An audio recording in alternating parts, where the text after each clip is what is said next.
आज बात करने वाले हैं निर्देशांक ज्यामिति के एक विशेष प्रश्न पर। वो विशेष प्रश्न आपके सामने लिखा हुआ है। हमें लगता है इस प्रकार का प्रश्न आपकी बोर्ड पेपर में खूब प्रश्न पूछा जाता है। आप कोई क्वेश्चन बैंक उठा के देख लीजिए, आपको इस टाइप का क्वेश्चन मिलेगा, खूब रिपीटेड क्वेश्चन मिलेगा। इसलिए क्या करना है, इस क्वेश्चन को हमें ध्यान से समझना है। क्वेश्चन हमारा क्या है, इस चीज को समझते हैं। क्वेश्चन हमारा कह रहा है जांच कीजिए। अब इसकी जगह पे जांच कीजिए की जगह पे आपको ये भी लिखा हो सकता है कि सिद्ध कीजिए। तो जांच कीजिए क्या बिंदु 5, -2, 6, 4, 7, -2 एक समद्विबाहु त्रिभुज के शीर्ष हैं। ये आपको प्रूव करके दिखाना है कि जैसे कोई हमारा समद्विबाहु त्रिभुज आप जानते हो, ऐसा त्रिभुज जिसकी दो भुजाएं समान हों समद्विबाहु त्रिभुज कहलाता है। आपको प्रूफ करके दिखाना है, सिद्ध करके दिखाना है कि जो ये शीर्ष दे रखे हैं तीनों त्रिभुजों के, वो क्या है, एक समद्विबाहु त्रिभुज के शीर्ष हैं। इसको हम प्रूफ करके दिखाने वाले हैं। समद्विबाहु त्रिभुज की विशेषता सबको समझ में आ गई कि ऐसा त्रिभुज जिसकी दो भुजाएं समान हों क्या कहलाता है, समद्विबाहु त्रिभुज कहलाता है।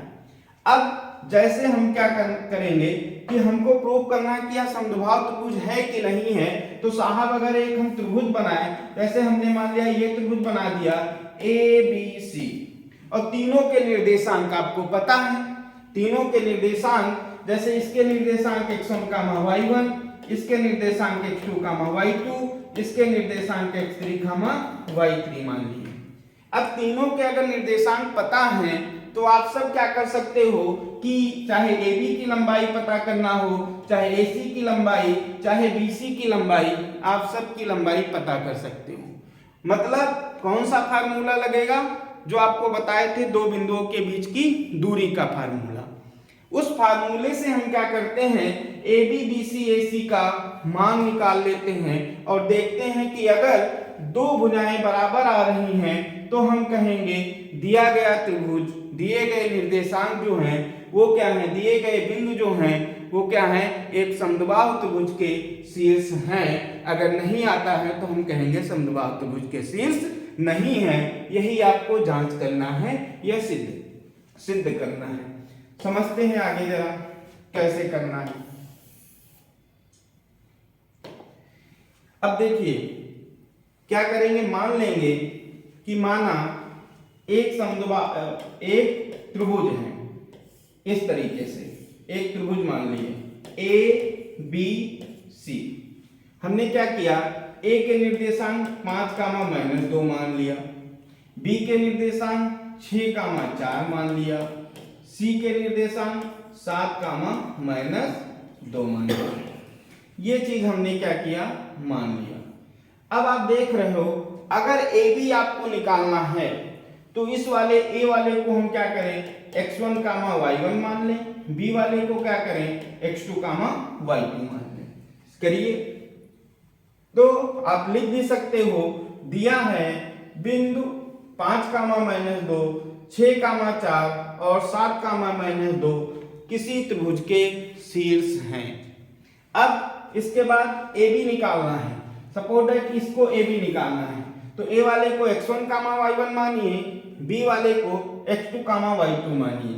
फार्मूला आप सबको पता है, AB बराबर हमने बताया था √x2 - x1 का whole of square plus y2 - y1 का होल ऑफ स्क्वायर। लगाइए फार्मूला। AB बराबर हम यहाँ निकाल रहे हैं, AB इक्वल टू, कैलकुलेशन देखिए, रूट ऑफ क्या हो जाएगा, 6 - 5 का whole of square, x2 - x1 का होल ऑफ स्क्वायर।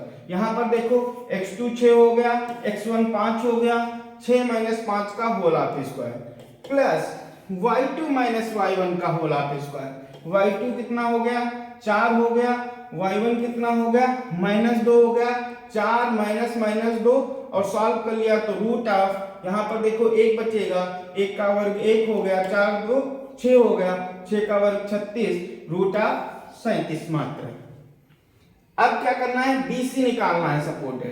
अब BC निकालोगे तो ये वाला क्या कर लीजिए, x1 y1 कर लीजिए। ये समस्या आती है कि हम किस वाले पॉइंट को x1 y1 माने, किस वाले पॉइंट को x2 y2 माने। तो सबसे अच्छा तरीका यही है, जैसे आपने लिखा AB, तो A वाले को x1 y1 मानिए, B वाले को x2 y2 मानिए।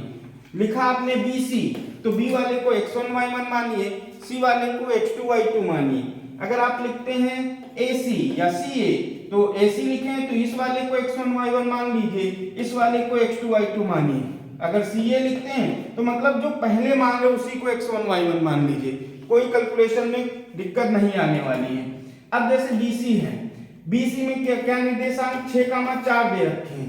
अब 6,4 निर्देशांक है, इसको आप क्या करोगे, x1 y1 मान लीजिए और इस वाले को क्या कर लीजिए, x2 y2 मान लीजिए। हम निकाल लेते हैं BC। देखो x2 माइनस x1 का होल हाफ स्क्वायर, x2 कितना 7 और ये कितना 6, तो हो जाएगा 7 माइनस 6 का whole half square plus y2 minus y1 का होल हाफ स्क्वायर, y2 कितना -2 माइनस y1 कितना हो गया 4 हो गया, -4 का होल हाफ स्क्वायर। देखो यहाँ 7 में से 6 गया, 1 बचेगा, 1 का वर्ग 1 आप सबको पता है, 4 2 कितना हो गया -6 का, परंतु स्क्वायर है, क्या हो जाएगा 36, ये हो गया √37। इसके बाद क्या निकालना है, CA निकालना है। CA, तो C वाले को क्या मान लीजिए, x1 y1 मान लीजिए और इसको x2 y2 मान लीजिए। सॉल्व कर लीजिए, देखिए √ कितना हो जाएगा 5 माइनस 7 का होल हाफ स्क्वायर, फिर -2 का होल हाफ स्क्वायर, कुल मिलाकर इसको सॉल्व करोगे, CA निकालोगे, √4 होगा और √4 मतलब 2 हो गया। अब जरा बात करिए, ये हमने निकाला था AB भुजा, ये कौन सी भुजा, BC भुजा, और ये कौन सी भुजा निकाल लिया था, CA भुजा निकाल। अब आप जरा विचार करिए, जो हमने किया था AB भुजा कितनी निकाली, √37, BC भुजा कितनी निकाली, √37, और CA जो भुजा निकाली है वो क्या निकाली है, 2 निकाली है। इसका मतलब क्या है कि हमने जो अगर त्रिभुज यहाँ पर बनाए तो इस त्रिभुज में क्या देखोगे, ABC, मतलब AB कितना √37, BC कितना √37 और ये कितना 2।